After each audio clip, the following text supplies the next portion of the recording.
तो कभी कभी चाहते हुए भी जप करने का मन नहीं होता। अंदर से इच्छा होती है पर मन में एक उत्साह नहीं आता। ऐसा है, मन ही कहता है कि जप करूं, फिर मन ही कहता है कि जप करके क्या लाभ होगा। तो ऐसा लगता है कि सब ठीक तो है, क्या करना है जप करके। ऐसी स्थिति में एक अजीब सी मूढ़ता यानी कि द्वंद्व की स्थिति आ जाती है। लगता है आज तक तो जब कर ही रहा था कुछ भी तो नहीं हुआ, कोई परिवर्तन नहीं हुआ, कोई सिद्धि भी नहीं मिली, है ना, और कोई विलक्षण दर्शन भी नहीं हुआ, किसी देवता का दर्शन भी नहीं हुआ, कोई अलौकिक गुरु भी प्रकट नहीं हुए। तो ऐसा लगता है कि कोई काम नहीं बना, है नहीं। जिस काम की कामना पूर्ति के लिए मैं ये नाम जप कर रहा था वो कुछ भी तो नहीं हुआ। तो ये सारे विचार जो हैं ये मन को घेर लेते हैं ना।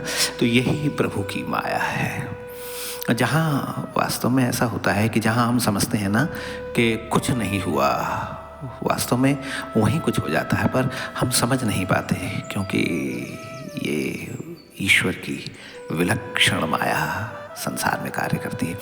तो एक बात लेकिन समझनी चाहिए कि संसार में किया गया कोई भी कार्य बिना फल के नहीं रहता। जो भी हम कर्म करते हैं ना उसका फल अवश्य प्राप्त होता है। ये अकाट्य सिद्धांत है। संसार में कुछ कुछ सिद्धांत भगवान की कृपा से प्रकट हुए हैं, तो उनमें से एक सिद्धांत ये भी है कि कोई भी कर्म आप करेंगे उसका फल अवश्य मिलेगा। तो आपने कैसे भी जप किया, कितना भी जप किया, वो कर्म फल अवश्य प्रदान करेगा। लेकिन कब करेगा, कैसे करेगा, क्यों करेगा, ये रहस्य रहता है, ये सारा रहस्य। तो ये समझ लो कि ईश्वर ने कुछ कुछ बातों पर रहस्य का पर्दा डाल रखा है। क्यों डाला ये वे ही जाने। फिर भी कुछ बातें उन्हीं की कृपा से संसार में प्रकट हुई हैं, प्रकट हो जाती हैं।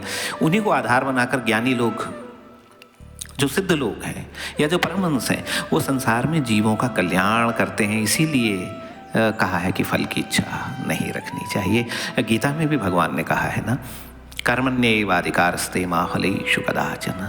तो कर्म करने पर अधिकार है। तो देखो ऐसा है कि अगर जप नहीं करोगे तो कुछ हानि नहीं, क्योंकि संसार में कई लोग हैं जो जप नहीं करते, है ना, और उन्हें सारे सुख प्राप्त हैं। तो अगर हम जप नहीं करेंगे तब भी संसार तो बदलेगा, संसार बदलता रहेगा। आज दुख है तो कल अनायास सुख प्राप्त होगा, नहीं भी होगा तो दुख कट जाएंगे। लेकिन ऐसा है कि अगर जप करते हो तो यह दुखों के बीच एक अलौकिक सहारे की तरह कार्य करेगा। और अगर पूर्ण विश्वास से करोगे, है ना, अधकचरे मन से नहीं, पूर्ण विश्वास से करोगे तो साक्षात भगवत कृपा की तरह से तुम्हारे दुखों को नष्ट कर देगा और सुख के सारे साधन भी उपलब्ध हो जाएंगे। ऐसा विश्वास हमको रखना चाहिए। देखो ये बड़ा रहस्यमय विषय है। इसको जब तक स्वयं नहीं करोगे तब तक इसको समझ नहीं पाओगे। ये स्वयं का विज्ञान है, ये स्वयं का रहस्य है। इसको स्वयं ही व्यक्ति जानता है जो करता है, दूसरे को समझाया नहीं जा सकता। तो इसमें तो प्रविष्ट होना पड़ता है। तो हम स्वयं ही तो अपने मित्र हैं, और अगर हम स्वयं अपना कल्याण नहीं चाहेंगे या नहीं करेंगे तो और कौन करेगा, और कौन हमारा कल्याण चाहेगा। इसलिए जब भी द्वंद्व की स्थिति हो कि मैं जप करूं या नहीं करूं, क्या करना है जप करके, तब तुरंत जप आरंभ कर देना चाहिए। देखो नाम की शरण सारे द्वंद्वों को नष्ट कर देती है ना, और यथा समय तुम्हें उसकी सामर्थ्य का पता चलेगा। ये केवल एक मूर्खतापूर्ण कर्म नहीं है, ये कर्म जरूर है और इसका फल बड़ा रहस्यमय है। तो विश्वास के साथ इसको करना चाहिए। लेकिन जब तक ऐसा ना हो, है ना, तो तब तक श्रद्धा और विश्वास रखते हुए नाम जप कर्म को करते रहना चाहिए। करते रहो, फल की आशा छोड़ दो, फल की आशा नहीं। और संसार के अपने सारे कर्म भी करते रहने हैं, वो कर्मों को नहीं छोड़ना है, लेकिन बुद्धिमत्तापूर्ण तरीके से कर्म करने हैं और नाम जप अलग से करना है। तो यही जो है वो साधन मार्ग है ना, यही सिद्धों की साधना है, यही सिद्धों की साधना है और यही योगियों का योग है। और यही हम लोगों का वास्तविक कर्म है। संसार में सभी जीवों का वास्तविक कर्म जो है वो नाम जप करना है, ईश्वर को जानना है। और उस मार्ग में चलते चलते अगर हमको संसारिक सुख भी मिल जाते हैं तो वो सोने पे सुहागे की तरह से हैं।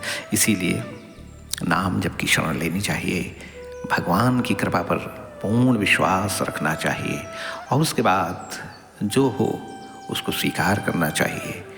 ये सब जब हम धीरे धीरे अपने अंतर्मन में उतार लेंगे, अपने जीवन को हम इस तरीके से चलाएंगे, तब हमें पता चलेगा कि संसार में, इस संसार को चलाने वाले एक अद्वितीय परमात्मा है, जिनका नाम हमारे हृदय में अगर उतर जाए और उस नाम की हम शरण ले लें तो भगवान की महान कृपा हमारे ऊपर हो सकती है।